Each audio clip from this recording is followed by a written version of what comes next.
Shalom, selamat pagi Bapak Ibu pendengar Blessing Morning yang terkasih di dalam Tuhan Yesus yang senantiasa diberkati Tuhan.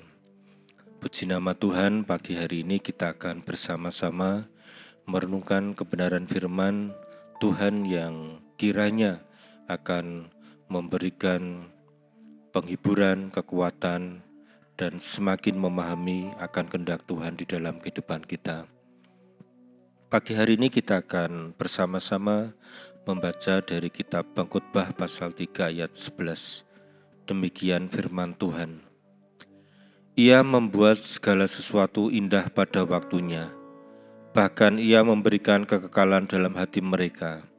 Tetapi manusia tidak dapat menyelami pekerjaan yang diperbuat Allah dari awal sampai akhir. Mari kita berdoa. Biarlah kebenaran firman-Mu yang sudah kami baca, kami terima dengan hati yang terbuka, dan kami semakin mengerti akan kehendak Tuhan di dalam kehidupan kami. Kami boleh melihat bagaimana Allah senantiasa melakukan sesuatu yang terbaik di dalam kehidupan kami, meskipun kadang-kadang kami tidak mengerti, meskipun kadang-kadang kami kurang sabar, tetapi melalui firman Tuhan pagi hari ini, kiranya kami boleh semakin memahami. Di dalam nama Tuhan Yesus kami berdoa. Amin. Tema renungan firman Tuhan pada pagi hari ini adalah sabar dengan waktu penyelamatan dari Tuhan. Bapak Ibu Saudara, pernahkah berada dalam situasi di mana merasa sudah berdoa begitu lama, menangis di hadapan Tuhan, namun keadaan seolah-olah tidak berubah? Masalah keuangan yang belum selesai, pergumulan keluarga yang makin rumit, atau mungkin penyakit yang belum kunjung sembuh. Di saat-saat seperti itu, sangat manusiawi jika muncul pertanyaan di dalam hati kita. Tuhan, sampai kapan? Mengapa Engkau diam? Apakah Engkau mendengar doaku? Bapak Ibu Saudara, kita hidup di zaman yang serba instan. Mau makan tinggal pesan lewat aplikasi, mau tahu informasi tinggal cari di internet. Kita terbiasa cepat. Akibatnya ketika kita harus menunggu jawaban Tuhan yang tidak kunjung datang, kita menjadi gelisah. Kita sering mengira bahwa ketika Tuhan menunda jawabannya, itu berarti Dia menolak kita. Padahal menunda tidak sama dengan menolak. Bapak Ibu Saudara yang terkasih di dalam Tuhan Yesus, mari kita merenungkan satu bagian kebenaran firman Tuhan yang tertulis di dalam Pengkhotbah 3 ayat 11 ini. Ia membuat segala sesuatu indah pada waktunya. Bahkan ia memberikan kekekalan dalam hati mereka, tetapi manusia tidak dapat menyelami pekerjaan yang diperbuat Allah dari awal sampai akhir. Raja Salomo, sang penulis kitab ini, adalah orang yang dikaruniai hikmat luar biasa. Dia mengamati pola kehidupan dan menyimpulkan satu hal penting. Tuhan memegang kendali atas waktu. Perhatikan kata-katanya, ia membuat segala sesuatu indah pada waktunya. Ayat ini tidak berkata Tuhan membuat segala sesuatu indah pada waktu kita, melainkan pada waktunya. Ada perbedaan besar antara Kronos dan Kairos. Kronos adalah waktu manusia, detik demi detik yang bergerak di jam tangan kita, sedangkan Kairos adalah waktunya Tuhan, yaitu momen yang tepat saat di mana rencana Allah digenapi dengan sempurna.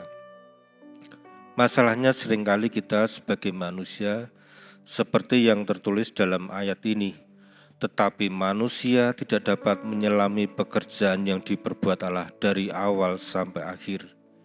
Kita seperti orang yang sedang melihat sebuah lukisan kain tenun dari sisi belakang. Yang kita lihat hanyalah benang yang kusut, warna yang tidak beraturan dan simbol-simbol yang berantakan. Tidak melihat dari sisi depan yang sebenarnya merupakan lukisan yang indah. Kita protes kepada Tuhan. Tuhan, mengapa hidupku sekusut ini? Padahal masalahnya kita tidak dapat melihat proses yang dikerjakan Tuhan dan tidak dapat melihat dari sisi yang baik. Bapak Ibu Saudara, jika kita melihat Alkitab, kita menemukan bahwa hampir semua tokoh iman yang besar mereka melewati dalam tanda kutip sekolah kesabaran dari Tuhan. Misalnya Yusuf, dia diberi mimpi oleh Tuhan sejak remaja, tetapi dia harus menunggu belasan tahun, dibenci saudaranya, dimasukkan sumur kering, dijual sebagai budak, hingga dia juga harus mengalami di penjara. Tetapi akhirnya pada waktu Tuhan tiba, ia menjadi penguasa di Mesir. Mengapa Tuhan tidak langsung menjadikannya dia penguasa? Karena tanpa proses tentu karakter Yusuf tidak akan siap memikul tanggung jawab yang besar. Abraham dan Sarah misalnya, mereka harus menunggu puluhan tahun sampai rahim Sarah yang sudah mati secara biologis bisa melahirkan Ishak, anak perjanjian itu. Mengapa Tuhan menunggu sampai mereka secara manusiawi tidak mampu lagi, supaya ketika mukjizat itu terjadi, tidak ada satu manusia pun yang bisa bermegah. Semua hanya oleh karena anugerah Tuhan, dan semua akan memuliakan Tuhan.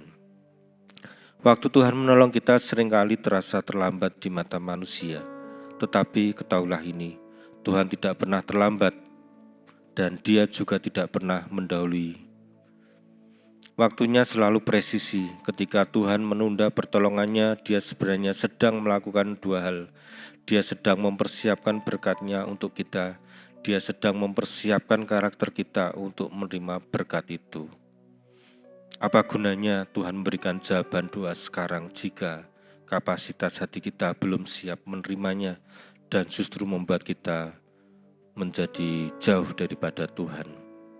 Lewat masa-masa menanti iman kita dimurnikan, ego kita dihancurkan, dan ketergantungan kita kepada Tuhan makin diperdalam. Bapak Ibu Saudara, apa yang harus kita lakukan selama menunggu waktunya Tuhan? Bagaimana caranya agar kita sabar dengan waktunya Tuhan di dalam menolong kita? Pertama, jangan fokus pada kapan masalah selesai, tetapi fokuslah pada siapa yang memegang masa depan kita. Ketika kita memandang besarnya masalah atau lamanya waktu, kita justru akan stres. Namun ketika kita memandang kasih setia Tuhan, hati kita akan tenang. Kedua, tetap setia dalam perkara kecil. Menanti janji Tuhan bukan berarti duduk diam dan mengeluh. Menanti dalam iman adalah menanti yang aktif. Tetaplah berbuat baik, tetaplah melayani, tetaplah setia bekerja, dan tetaplah menjaga hati yang bersih di hadapan Tuhan. Bahkan ketika situasinya tidak menyenangkan. Yang ketiga, percaya pada Tuhan. Saudara mungkin tidak bisa memahami jalan-jalannya saat ini.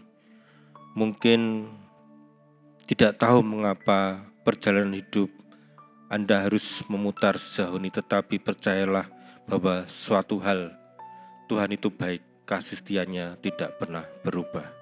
Amin. Mari kita akan bersama-sama berdoa. Terima kasih Allah untuk berkat firman-Mu yang kami dengar pada pagi hari ini. Biarlah kami bisa dengan sabar, dengan tekun tetap bisa menantikan di mana waktu Tuhan menyelamatkan, waktu Tuhan menolong kehidupan kami. Kami percaya Tuhan, meskipun kadang-kadang untuk kami sebagai manusia terasa lama menunggu jawaban Tuhan, tetapi sesungguhnya di mata Tuhan semuanya itu adalah suatu hal yang terbaik untuk kami semua. Oleh sebab itu biarlah kami sabar, senantiasa percaya kepada Tuhan, dan kami percaya bahwa suatu saat Tuhan pasti akan menolong kehidupan kami. Terima kasih Allah, di dalam nama Tuhan Yesus kami berdoa. Terimalah berkat Tuhan. Tuhan memberkati engkau dan melindungi engkau. Tuhan menyinari engkau dengan wajah-Nya dan memberi engkau kasih karunia. Tuhan menghadapkan wajah-Nya kepadamu dan memberi engkau damai sejahtera. Kiranya berkat anugerah dari Allah Bapa, kasih karunia dari Tuhan kita Yesus Kristus, dan persekutuan dengan Allah Roh Kudus menyertai kehidupan kita dari sekarang sampai selama-lamanya. Amin. Selamat pagi, selamat beraktivitas. Tuhan Yesus memberkati.